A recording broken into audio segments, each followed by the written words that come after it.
ಓಂ ಶ್ರೀ ಗುರು ಬಸವಲಿಂಗಾಯ ನಮಃ. ಈಗ ನಾನು ಬಸವಣ್ಣನವರ ಒಂದು ವಚನ ಮತ್ತು ಅದರ ವಿಶ್ಲೇಷಣೆ ನಿಮ್ಮ ಮುಂದೆ ಹೇಳುತ್ತೇನೆ. ಚಂದ್ರೋದಯಕ್ಕೆ ಅಂಬುದಿ ಹೆಚ್ಚುವುದಯ್ಯ, ಚಂದ್ರ ಕುಂದೆ ಕುಂದುವುದಯ್ಯ, ಚಂದ್ರಂಗೆ ರಾಹು ಅಡ್ಡ ಬಂದಲ್ಲಿ ಅಂಬುದೇ ಬೊಬ್ಬಿಟ್ಟತೆ. ಅಂಬುದಿಯನ್ನ ಮುನಿ ಆ ಪೋಷಣವ ಕೊಂಡಲ್ಲಿ, ಚಂದ್ರಮನಡ್ಡ ಬಂದನೆ ಆರಿಗಾರೂ ಇಲ್ಲ, ಕೆಟ್ಟವಂಗೆ ಕಳೆಯಿಲ್ಲ, ಜಗದ ನಂಟು ನೀನೇ ಅಯ್ಯ ಕೂಡಲ ಸಂಗಮ ದೇವ ಅಂತ ಅವ್ರು ಹೇಳ್ತಾರೆ. ಈ ಒಂದು ಸಂಸಾರದಲ್ಲಿ ನಾನಾ ವಿಷಯಗಳಿಗೆ ಕೆಟ್ಟು ಹೋಗುತ್ತಿರುವ ಈ ಜೀವನಿಗೆ ನಿಜವಾದ ಸ್ನೇಹಿತರಾರೂ ಇಲ್ಲ ಅಂತ ಹೇಳ್ತಾರೆ. ಪ್ರಾಣಿಗಳು ದುಃಖದಿಂದ ಪಾರಾಗಲು ನಿಜವಾದ ಸಹಾಯ ಮಾಡತಕ್ಕವರು ಪರಮಾತ್ಮನೊಬ್ಬನೇ ವಿನಃ ಇನ್ನಾರೂ ಸಹಾಯಕ್ಕಾಗಲ್ಲ ಅಂತ ಈ ವಚನದಲ್ಲಿ ಅವರು ಹೇಳ್ತಾರೆ. ಚಂದ್ರನು ಶುದ್ಧ ಪಕ್ಷದಲ್ಲಿ ಕಳೆಗಳನ್ನು ಹೆಚ್ಚು ಹೆಚ್ಚಾಗಿ ಹೊಂದುತ್ತಾ ಹೋಗುವಂತೆ ಸಮುದ್ರವು ಹೆಚ್ಚು ಹೆಚ್ಚು ಉಕ್ಕೇರಿ ಬರುತ್ತದೆ. ಚಂದ್ರನು ಕೃಷ್ಣ ಪಕ್ಷದಲ್ಲಿ ಕುಂದುತ್ತಾ ಹೋಗುವಂತೆ ಸಮುದ್ರವು ಇಳಿಯುತ್ತಾ ಬರುತ್ತದೆ ಅಂತ ಅವ್ರು ಹೇಳ್ತಾರೆ. ಇದರ ಒಂದು ಮೇಲಿಂದ ಚಂದ್ರನಿಗೂ ಸಮುದ್ರಕ್ಕೂ ಬಹು ಸ್ನೇಹವಿದ್ದಂತೆ ತೋರುತ್ತದೆ ಅಂತ ಹೇಳ್ತಾರೆ.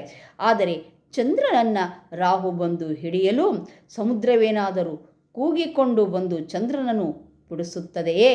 ಸಮುದ್ರವನ್ನು ಅಗಸ್ತ್ಯ ಋಷಿಗಳು ಒಂದು ಗುಟುಕು ಮಾಡಿ ಕುಡಿಯುತ್ತಿದ್ದಾಗ ಚಂದ್ರನೇನಾದರೂ ಬಂದು ಸಮುದ್ರವನ್ನು ಬಿಡಿಸಿಕೊಂಡನೇ? ಇಲ್ಲವೇ ಇಲ್ಲ.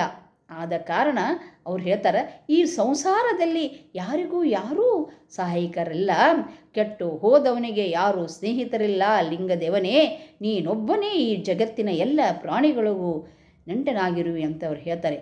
ಪರಮಾತ್ಮ ನೀನೊಬ್ಬನೇ, ನಿನಗೆ ನಮಗೆ ಯಾರೂ ನೆಂಟರಿಲ್ಲ ಅಂತ ಅವರು ಹೇಳ್ತಾರೆ. ಈ ಮನುಷ್ಯನು ಅವರು ನಮಗೆ ಸಹಾಯ ಮಾಡ್ತಾರೆ, ಇವರು ಎಲ್ಲ ನಮ್ಮ ಬಾಂಧವರು, ಅವರು ನಮ್ಮ ಬಾಂಧವರು, ಇವರೆಲ್ಲ ಸುತ್ತಮುತ್ತವರು ನಮ್ಮವರು ಅಂತ ನಾವು ಅಂತೀವಿ. ಯಾರು ನಮ್ಮ ಜೊತೆ ಇರ್ತಾರೆ? ಯಾರು ನಮ್ಮ ಜೊತೆ ಬರ್ತಾರೆ? ಯಾರೂ ಬರುವುದಿಲ್ಲ. ಯಾರೂ ನಮ್ಮವರು ಇದೆಲ್ಲ ವಸ್ತು ನಮ್ಮದು, ಇದು ನಮ್ಮದು, ಇದು ನಾ ಗಳಿಸಿದ್ದೀನಿ, ಇಷ್ಟೆಲ್ಲ ಮನಿ ನಾ ಗಳಿಸೀನಿ, ನಾ ಮಾಡೀನಿ ಅಂತೀವಿ. ನಾವೇನು ತೆಗೆದುಕೊಂಡು ಹೋಗ್ತೀವಿ? ನಾವು ಯಾವುದನ್ನೂ ತೆಗೆದುಕೊಂಡು ಹೋಗೋದಿಲ್ಲ. ಅದು ಪರರಿಗೆ ಬಿಟ್ಟು ಹೋಗುವುದೇ. ಅದಕ್ಕೆ ನಮ್ಮವರು ಯಾರು ಅಂತ ಇದ್ದರೆ ಆ ಪರಮಾತ್ಮನೊಬ್ಬನೇ ನಮ್ಮವರು, ಮತ್ತಾರೂ ನಮ್ಮವರಲ್ಲ.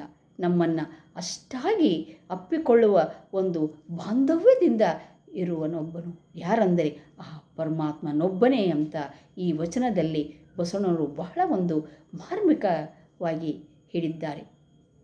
ಮತ್ತು ಇನ್ನೊಂದು ವಚನ ವಿಶ್ಲೇಷಣೆಯೊಂದಿಗೆ ನಿಮ್ಮ ಮುಂದಿಗೆ ಬರುತ್ತೇನೆ. ಅಲ್ಲಿಯವರೆಗೆ ನಮಗೆಲ್ಲರಿಗೂ ಬಸವ ಬೆಳಗಿನ ಶರಣಾರ್ಥಿಗಳು.